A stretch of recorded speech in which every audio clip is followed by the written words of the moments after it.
62 website hack हुए ऐसा सुना।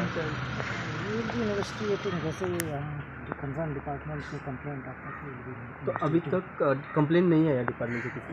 मैं अपडेट करके बता पाऊँगा इतना चाइल्ड वेबसाइट है वो।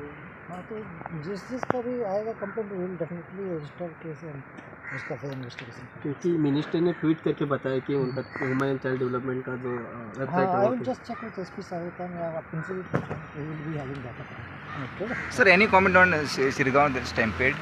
Any? Because they have been accused SP. है वो तो गवर्नमेंट ने ऑलरेडी आपको पता है कि इसमें नोटिस कुछ ऑफिसर्स को इशू हुआ है, टाइम लाइन के बाद they will reply to the government and government will decide. Department की तरफ से भी लैप्सिस हुआ है करके उस रिपोर्ट में बोला गया है ना, तो उसके तो वो तो एक लॉन्ग टर्म भी बहुत सारे उसमें रिकमेंडेशन है, वी विल बी इम्प्लीमेंटिंग दो रिकमेंडेशन।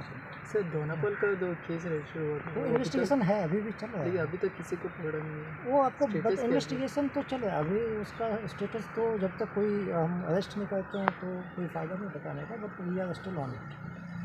हाँ, क्रूज उसमें डेफिनेट क्रूज भी है, we are working on it. हाँ है डेफिनेटली, जल्दी क्रैक होएगा ना sir? We are trying hard. Okay.